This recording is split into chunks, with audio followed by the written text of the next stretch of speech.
We've collected 77,000 pints of blood over that 38 years. And if you know that 1 pint of blood can save 3 lives, we've saved over 220,000 lives. David Wellis has been CEO of the San Diego Blood Bank for the last 4 years. I guess it was, 35, 36, 37, and 38th annual Chargers Drive. He says the team-sponsored drives became a staple in the community. It was really special. I mean, it really became kind of a hallmark event here around Thanksgiving time. It was always a Tuesday of Thanksgiving week. For nearly 40 years, the blood bank relied on the donations to get through the holiday season. The holidays are a critical time of the year because blood donation goes down.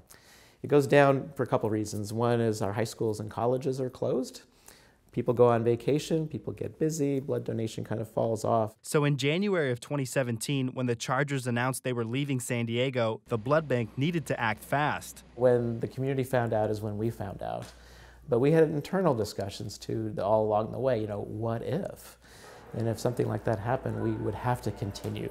This, unfortunately, is one of the fallouts of their decision to leave. Ralph Benershka joined the Chargers in 1997 as the team's kicker. So I had some success my first year, and as we started the second season with great enthusiasm, I was diagnosed with Crohn's disease and began to deal with an illness that was very difficult. Benershka played through what he says was excruciating pain, getting sicker as time went on. His illness reached a tipping point in 1979. And I remember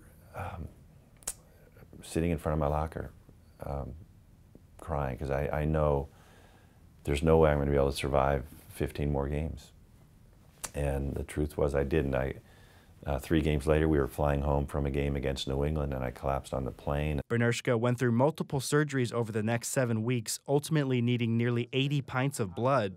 That's when the Chargers blood drive was born. I remember watching the news one night, and there was this informal blood drive quickly put together to replace the blood that I had used. After that first year in 1979, every following Chargers blood drive was held at the Town & Country Hotel in Mission Valley. It was a place where people could help save lives and meet their sports heroes. I think the most special part of it is when the players would actually walk amongst the donors as they were donating blood. And so we really used it as an opportunity to show how the team cared about our community. The last couple years was also a time of uncertainty, though, as the Chargers mulled moving the team to Los Angeles. There's no doubt that the last couple of years of the blood drive were a little bit awkward. There was some tension. The team was uncertain about where it was going to be. The fans, loved the team and loved the players and felt like they weren't really part of the decision. I was a Chargers fan, and when I first got here, you had the Chargers, you had Dan Fouts, a fearsome foursome. That's Jane Hyman, the San Diego Blood Bank's top female donor. She's working on 104 gallons. And I always used to joke, it takes longer to fill out the paperwork than it does to do the donation. Hyman has been donating blood here since 1977, 2 years before the first Chargers blood drive. So whether you have a drive or you don't have a drive, to me it's no difference. I'm doing this to benefit other people. I get a benefit myself to make sure I'm still good and healthy.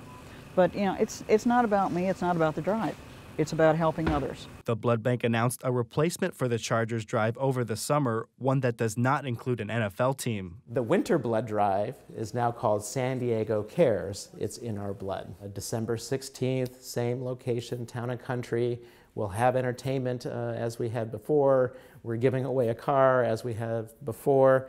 But what's different this year is that we're being much more inclusive in the sports teams that'll be represented. And so everyone's coming. So we've got the Padres and the Gulls and the Sockers and the Cholos, and we've got the Toreros, and we've got everyone coming together to, again, fill this vital need. So even though a new blood drive kicks off next month, it's still technically the 39th consecutive year, right?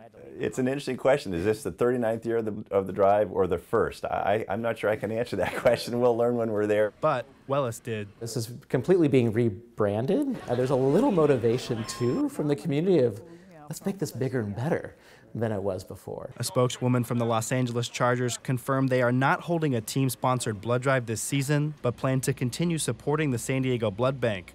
Matt Hoffman, KPBS News.